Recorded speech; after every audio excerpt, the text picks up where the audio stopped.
Welcome back, everybody. It's Zach here, bringing us another fantasy football video. Again, sorry for the bit of a weird setup here. I'm traveling for the holidays, visiting family and everything. So doing this on a laptop, by far not the best production quality, but we're doing what we can to get you guys what we got here. So getting you guys some content. This one we're going over starts and sits. Not doing a trade video this week. Trade deadlines are likely passed in your league, and I figured it's better if I just spend more time being intentional about starts and sits and everything, because that's what really matters at this point. We want to make sure that we're giving you guys the best start sit advice you can prior to a couple of really important fantasy weeks here.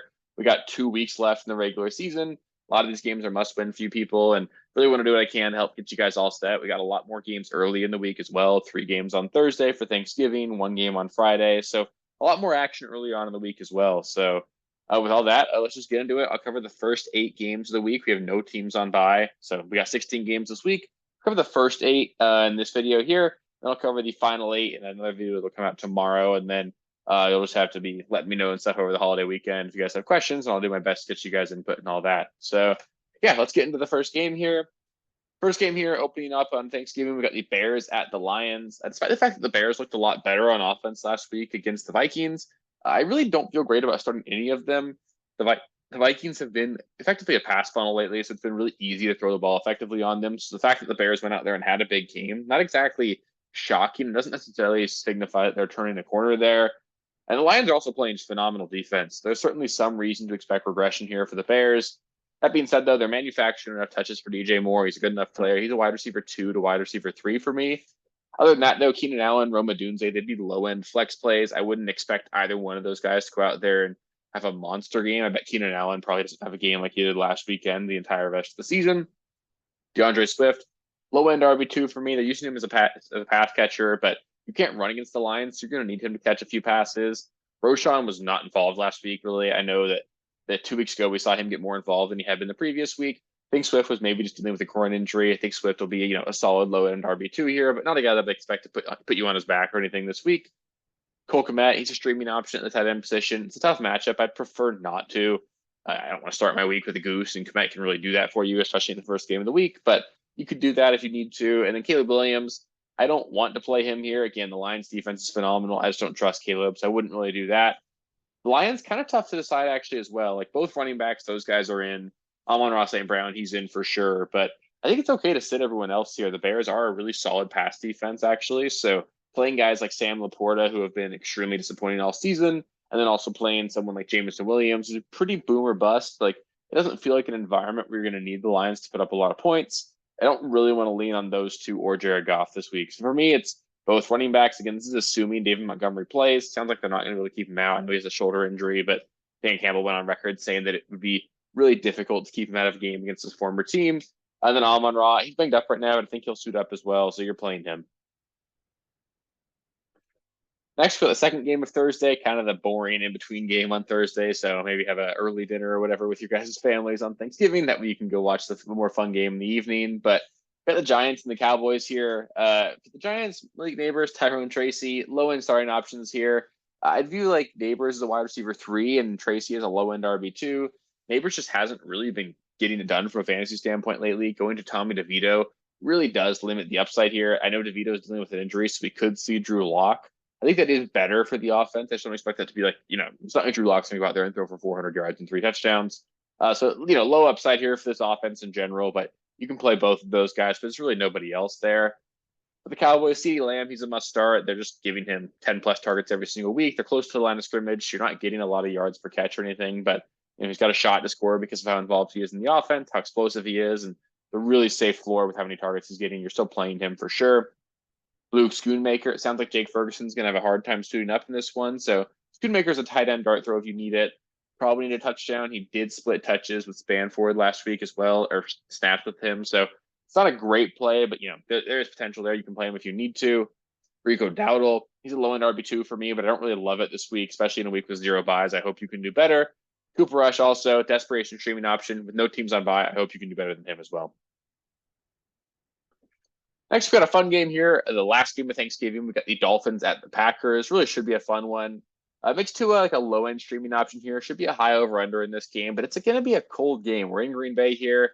You guys all are probably very familiar with the fact that the Dolphins offense historically under Mike McDaniel and Tua just does not perform well in cold weather.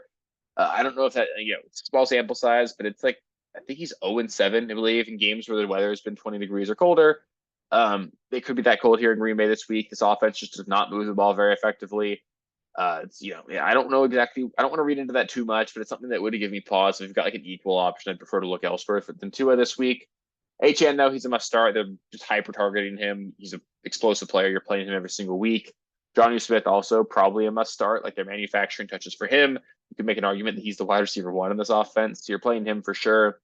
Jalen Waddle, Tyreek Hill both feel like wide receiver 3 plays for me. Like there's obviously a lot of upside. They're very super explosive players, so you can play them, but we know what the floor is. It's been really low for both of them. So just keep that in mind.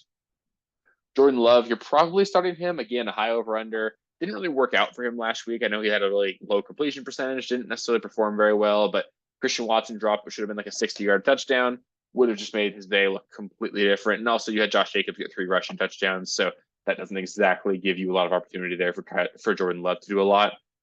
Speaking of Josh Jacobs, you're definitely starting him. He's a must start every single week.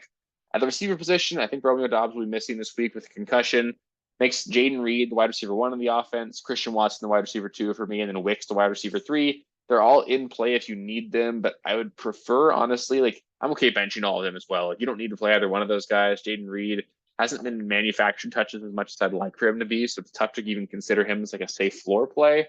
Christian Watson has the upside every single week because, I know he had 0 points last week, but he could have caught big long touchdown, been a really solid asset. So you can play him. Just don't expect him to be the guy reason you win this week. And then Wicks, if you're really down bad, deep league, you can play him, but I don't want to do it really this week. Tucker Kraft, he's in play if you need to. Kind of touchdown or bust, but he's been scoring a lot of touchdowns lately. He's a guy they look to in the goal line. So you can definitely play Tucker Kraft, but like I'd obviously play Johnny over him. I'd play like Hunter Henry over him, who we'll talk about later. Like there are streaming options better than him, I think. So I just don't necessarily feel like you need to play Kraft right now. Next, we got a Black Friday football game between the Raiders and the Chiefs. Too bad it's kind of a mediocre game. I don't know why they give us like these island games on like holidays with just crappy teams. Like pretty clear the Raiders weren't going to be good coming into the year, but whatever. That's what we get. It's good to get football on a Friday. For the Raiders, Brock Bowers, he's a must start. You're playing him every single week. Kind of okay benching every other Raider though. Amir Abdullah, he's an option if the other running backs sit. So like if he's the only guy, he had 90% of the snaps last week, so you can play him. But it's if Madison or White are back, I wouldn't really want to do that. And then Jacoby Myers, low end flex play if you need him. Not a very high ceiling there against the Chiefs. Really good defense, so it's tough there. But I think you could play him in a pinch. Patrick Mahomes, he's in play as a top 10 quarterback. He's been phenomenal the last 2 weeks, largely on the back of touchdown production. Like Kareem Hunt stopped scoring touchdowns, basically is what happened. They started just all going to Mahomes. They're going to get Pacheco back this week, so maybe they'd get a little bit better in the red zone at running the football. So I still think you're playing Mahomes, but maybe we see some regression there from the touchdown standpoint. Travis Kelce, you're playing him every single week. I mentioned Pacheco. He probably comes back this week, and it makes the backfield really tough to read. Like he and Kareem Hunt are both going to be involved for this offense. It makes it really tough to know what to do there. Like I think they're both just like low end RB2s because it's a plus matchup, but I want to see it, and I'm okay benching both of them this week. Xavier Worthy, DeAndre Hopkins, they're low-end starting plays if you need them. And then Noah Gray, I don't want to play him. He's had 2 touchdowns each of the last 2 weeks, so he's been great, but that just can't continue. Obviously, he's got 4 touchdowns in the year, and they're all in the last 2 weeks. If he scores, you'll be happy, but I don't think you're going to get a touchdown this week out of him, so I prefer to bench him. Next, we got a pretty easy game here between the Texans and the Jaguars. For the Texans, Nico and Mixon, they're must-starts every single week, and especially in a really plus matchup here. Stroud and Dell also feel like solid plays if you need them. This is a Jaguars defense that can't stop anybody from doing anything, so you can definitely do worse than both of those guys. Brian Thomas for the Jaguars, he's a wide receiver 3 if you want to play him. Evan Ingram, a low-end tight end option.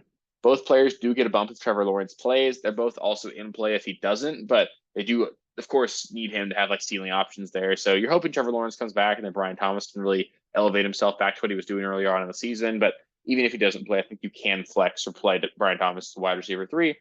I don't want to play any Jacksonville running back, though. It's just too murky. We might see Tank Bigsby back.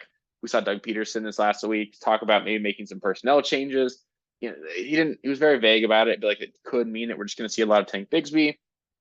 I don't know what to make of it. I don't really want to go there. It's just going to be Ingram and Brian Thomas and nobody else for me for the Jaguars. Next up, we got the Colts at the Patriots. For the Colts, Jonathan Taylor, he's going to have a great game. Phenomenal matchup there against New England. They can't really stop anybody from running the football. They're a bad team. The Colts should win this game. So I think JT is going to be in line for a great performance. But it's okay to bench every single other Colt here. Michael Pittman, he'd be a low-end flex play with Josh Downs out. He's going to be the number one target in the offense, but the big play potential goes to Alec Pierce and Adonai Mitchell. So it's tough to really trust that, but Pittman should have like 5-6 targets, probably catch 4 passes. You're hoping he scores. It doesn't feel great, but it's an option if you need it. Anthony Richardson feels like a desperation play at quarterback. If you're like a significant underdog in your matchup and you just want to unlock some upside, I could consider going with him because he does have the 35-point potential in his range of outcomes every week, but he could also go out there and get you 5. So it's tough. It's a good matchup for him, so you could definitely try and play him there, but I wouldn't expect Richardson to be like a reliable safe play this week or really any week. For the Patriots, though, I'm okay benching every single one of them. If you've got to play them, Demario Douglas, he's a flex option. He's the only wide receiver I'd consider playing. Hunter Henry, he's a weekly streaming option at the tight end position. I think it's an okay start here. The Colts are a pretty solid matchup there. Henry's been super involved, so you can play him. And then if you're going to play a running back, still Ramondre. I know he got outsnapped by Gibson last week, but I wouldn't say you should start Gibson over him. The low-end running back play, though, I'd prefer to bench him if I can, but if you can't, you can play him this week. It's just, again, the floor is near 0 there. Next, we got the Chargers at the Falcons. For the Chargers, Justin Herbert, he's a solid play at the quarterback position. Another plus matchup for him against Atlanta. Could be a high-scoring game here, so I think you can play Herbert for sure. We do need more information on the Chargers backfield, but for now, I'm assuming J.K. Dobbins is going to miss the game this week. Makes Gus Edwards like a touchdown-dependent low-end RB2. I wouldn't get cute with anybody like Hassan Haskins or Kinamani Vidal. And if Dobbins does play, I think you can play him as like a low-end RB2 still. But I'd be worried about like more of a timeshare happening with his injury. As well for the Chargers, Will Dissly, low-end tight end option, continues to be really involved in the offense. Hayden Hurst is on IR now, so it's going to be Dissly the rest of the season there. I think you can keep playing him as like a low-end play. He's looked good, so you could do a lot worse. Lad McConkey, he's a solid wide receiver 3, pretty reliable weekly starter for us going forward. And then Quentin Johnson, I didn't list him here. I wouldn't go back to it. I know there's upside there. He could obviously connect on a big play. I still believe he'll have a couple more big games the rest of the season, but it's just tough for me to trust it. The floor being 0 is really scary. I'd prefer to bench him if I can. For the Falcons, Kirk Cousins probably should be on benches in this one. It's been a couple of weeks since we've seen him do anything really worth starting, and I think there's a possibility here for Bijan to have a big game. You need the touchdowns to flow through Kirk Cousins because he doesn't have any sort of rushing upside. So I don't view this as a matchup where I want to play Cousins. Beyond that, though, Bijan, Drake London, they're both must starts every single week here. Kyle Pitts probably going to be in lineups. It's a solid play. Good matchup, high over under here against the Chargers. Like you could play him. And Darnell Mooney, he's a low end wide receiver 3 for me. Not 100% right now, so it's the only reason I don't have him like ranked higher. But I still think you can play him, but he's just not like a must start. Like I'd play McConkey over him. There are plenty of like fringe kind of players that I'd play over him, but he's not a guy that you need to bench either. And the last game of the week, we got the Jets here. And not the last game of the week, but the last game of the video. We got the Seahawks at the Jets. The Jets are a dumpster fire right now, so I really want to take advantage of that. You can play every single Seahawks. Geno's a solid streaming option. JSN and DK both need to be in lineups, as does Kenneth Walker. I'm not going to get cute with Lockett or like Noah Fant or anything like that. It's just going to be those like main staples of the offense. For the Jets, Garrett Wilson, Devontae Adams, Breece Hall, all probably going to be in your lineup, but it really doesn't feel great. The Seahawks defense played phenomenal last week. They've been pretty good the last 2 weeks, actually, against San Francisco, dating back to week 11. They're playing really well. The Jets are not, and there's a very significant floor there. There's a possibility of Aaron Rodgers getting pulled mid-game or something. Like, I don't want, the vibes are really bad in New York. It feels really bad, but you're still going to play all those guys. Just know that there is obviously a low floor, but there's a high ceiling too. We've seen the Seahawks implode a little bit on defense. So you're going to play all 3 of them. Just know that, you could get really just about anything from any one of those 3 players this week. So that'll do it for the starts and sits video, part 1. Tomorrow night, you guys will get part 2 of the video. I'll go over the final 8 games of the week. Of course, like always, if you guys do have any specific start sit questions, just let me know in the comments below. I'll be happy to help you guys out there, get you guys any answers I can help you with. Go and make sure you don't miss the video tomorrow. Just make sure you subscribe to the channel. And if you made it this far, give it a thumbs up. It helps me out. Appreciate you guys, and I'll catch you with the next one. And if you guys don't happen to watch that one, have a happy Thanksgiving, everybody. I appreciate all of you guys. Peace, guys.